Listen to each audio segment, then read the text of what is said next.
Well, salutations, all sleight of hand students, greetings, and welcome to my dissertation on shuffling playing cards. And in this clip, we'll take a look at 10 ways you can mix your pack. We're going to talk about tabled riffle shuffles, Hindu mixes, overhand shuffles, Pharaoh shuffles. I have a few to get to, but let's start with the easiest and one that is quite effective. In fact, you'll actually see the tabled wash performed at casinos. This is a way to prevent cut cards, shaved cards, things of this nature, maybe cards that are marked on a specific end. And if you want a real easy way to mix your deck, use the tabled wash.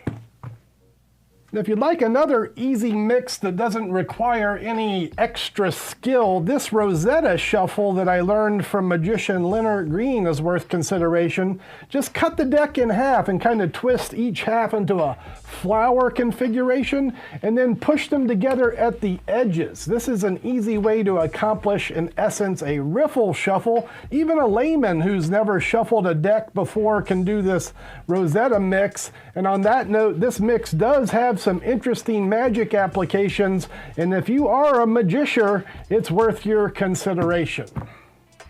Now, it's a common misconception that you can shuffle a pack by giving the deck some cuts, and while this does disrupt what is in essence a chain, so it just moves the chain around, you'll see that when cutting the deck, they'll stay in order. If I go through this pack, that ace, 2, and 3 of hearts will still be in sequence. So if you want to shuffle a deck by giving it cuts, you're going to want to make piles, and as many piles as you're comfortable doing. I guess we could call this the pile shuffle, although I should note this is also the pile shuffle. This is the cow pile shuffle.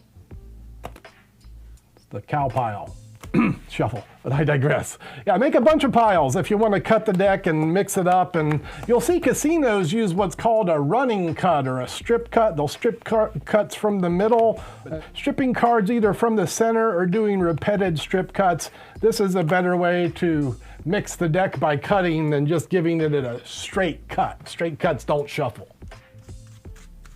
If you're looking for an easy shuffle, something that won't break your fingers and one that's also versatile, as this does have a lot of magic applications, the overhand shuffle gets my recommendation, and it's pretty easy to do. The overhand shuffle grip is the thumb and the second and third fingers on the short ends. Thumb here, second, third. Forefinger at the top. The other hand is below. You're going to use kind of the first and finger and pinky to kind of cradle, straddle the incoming cards as we either pull them with the thumb, or you can use the thumb and fingers to release pressure and just kind of throw cards from one hand into another. I kind of combined, I think, both of these actions, so I'm kind of loosening and throwing as I chop, and this is the overhand shuffle procedure. So we're just, there's the grip, chopping them off, run through the deck till you get to the end. You might repeat this a few times, and as noted, we can learn things like jogging cards as we shuffle, in jogging cards for magic applications, and there's even ways to do like false overhand shuffles, and we'll get to those in another lesson. But yeah, overhand shuffle, well worth your attention. Now this is the Hindu shuffle, and it's a related cousin to the overhand mix and just as versatile as the overhand shuffle for any magicians. This is a procedure well worth your attention. The grip is similar to the overhand mix, but on the long side. So the thumb is on this long side, second and third finger over here. Forefinger goes on top of the pack. I've got this in my right hand. Pinky at the back maybe, keeping everything snug, a little bit of pressure there. Receiving hand is cradle, ready to straddle the deck. Our key players in this hand is going to be the second and third finger and the thumb. Forefinger is also going to play a role to keep cards from flying away. Beginning the shuffle, the thumb and second and third finger lift a small packet, maybe 5 to 10 cards off the top of this packet, pull it forward, and then allow that packet to drop into the hand. And again, that forefinger is going to keep everything from flying out. That's our first pull of the Hindu shuffle. The shuffle is just repeating that. So after I've done that first one, I'm going to come back for a second batch with the thumb and the second and third finger, thumb and second and third finger, and I just repeat this process. It's the Hindu shuffle from one hand to another. Now, if you want to get serious about your shuffles, the riffle shuffle is one that you'll eventually want to attack, either the casino style tabled riffle, or this is the kind of tabled riffle you'll see in a home game, usually with a bridge, something like that. And we'll explain all of that. Casino in the hands with the bridge. And this is probably the most respected of all of the shuffles, and one, again, with wide magic applications, the riffle shuffle. Here's the casino version with the long edges towards you. Cut the upper half to the right.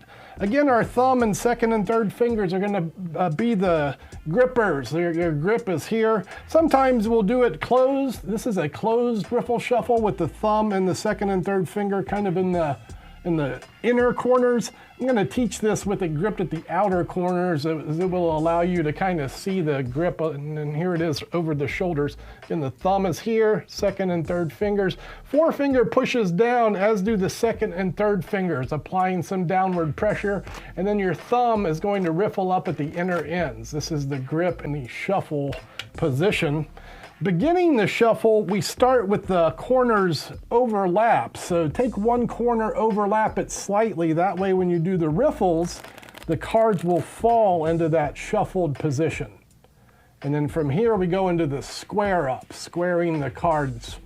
The pinkies are what play the main role in the card square up. As the cards butt together, the deck is kind of braced, but the pinkies push everything together. And we'll do this one more time. The upper half gets cut to the right. The grip is thumb and second and third fingers, forefinger on top. Overlap the corners, allowing the corners to riffle together as the thumb drops the cards off their inner end. And then as we cage the deck, the pinkies butt up on the inner ends there and push everything square. That's the tabled casino riffle shuffle.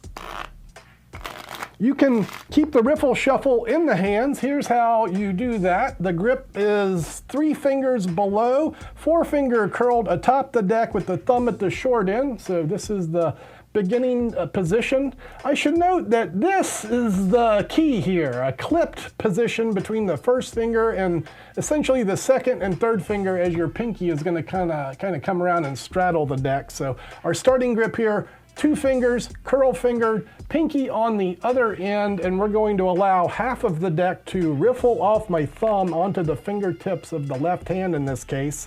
And then the right fingertips tip that up so I can essentially grab that other half in the exact same position. And there's the position. Now I just begin releasing the cards off my thumb, again supporting the deck with my fingertips from below and clipped between those first and second fingers. From here you can jam the deck shut like this. This is the easy way to do it. So we're going to drop there, just do this and jam. But if you want to be super fancy about it, we can go into our bridge. I'll describe the bridge as it can play a part in our next shuffle, the Pharaoh shuffle. So there's our position, riffle off, mimic the grip, allow the cards to weave. From here, I'm going to move the forefinger underneath.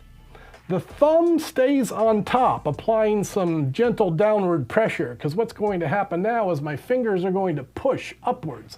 I'm going to bow this deck, and I'm going to bow it pretty strongly here. It's like got a very extreme bend to it. And now my fingers begin to open as my hands release the pressure, and it's that action that provides the bridge. So this is the riffle shuffle in the hands. Finger moves below, thumbs on top, bending, pushing with the fingertips, bending at the wrist, opening the fingers and relaxing the grip. It's kind of hard to do this slow, but that's the action of the bridge, and I hope that's enough for you to get a sense of how to do it. As I get started explaining this Pharaoh shuffle, I feel like this thing could have its own video. There's a lot of ways to handle the mix. There's a lot of finesse that goes into this procedure, but I'm going to give you the bare bones and hopefully it'll get you off to the races.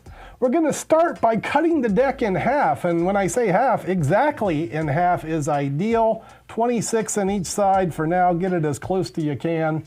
And here's the basic starting position as I cut the deck. It's 2 straddled straddled halves with my fingers casing the outer edges. The most important fingers here are going to be the pinky at the bottom with the second and third finger at the edges. Our forefingers will play a little role in the top here as we begin the Pharaoh weave. So we've done our cut in half.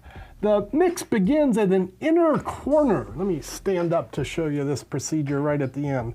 I'm not going to try and get the flat edges to just flatly mix. I'm going to go just right here at the corner, and I'm actually going to start very much corner to corner right here. So I'm just going to touch these two edges together first and then try to weave in to complete the mix. It's a gentle procedure. I'm not forcing anything to go in that doesn't want to go in. I'm not sliding the deck and not jamming the pack, just touching those corners together. Again, my pinky's providing a base at the bottom. The second and third finger providing a base at the sides. We're trying to keep everything square during this Pharaoh procedure. The corners touch and then just a gentle push downward as the deck slides down should allow the pack to weave. I say it should allow the pack to weave, should allow that after you've practiced this about 8,000 times. I wonder if the over-the-shoulder view would give us any assistance here. So again, we're going to cut the deck in straddle grips. Tapping squares everything up. My pinky's at the bottom here. The forefingers pressing down as I weave this corner. Ed Marlowe described this, I think, as 3 triangles. So I'm looking for a triangle here. I'm looking for a triangle here. There's a few triangles happening. Here, let me give you one more look at this up close. We begin by cutting the deck into half. So there's, it looks like 26 on each side. Tapping the deck, it squares everything up. I've got my pinkies at the bottom, the second and third fingers. This left forefinger is going to keep this corner square as this corner, which again is triangled, triangled, triangled. Not flat, but I got a little corner coming in. It's going to hit first and allow those corners to square. I'm getting a few cards missed from all the other shuffles I've done in this tutorial, but this is the notion of the Pharaoh shuffle. I guess it's worth noting here too, if you want to do your best perfect Pharaohs, you're going to want a deck that's in good shape. If you try to do a deck that's been, riffle shuffled, overhand shuffled, Hindu shuffled, and so on, you might have a little more of a challenge, but here is a perfect cut, a perfect Pharaoh, and that's the 2-minute talk on the Pharaoh shuffle. But hold the phone, as there is one more variant of the Pharaoh shuffle I want to try. It's a one-handed mix. They get weaved at the inner end, and something I need to practice. I tell you what, I'm going to go work on that. You work on some of the other shuffles, and I'll see you on the next video.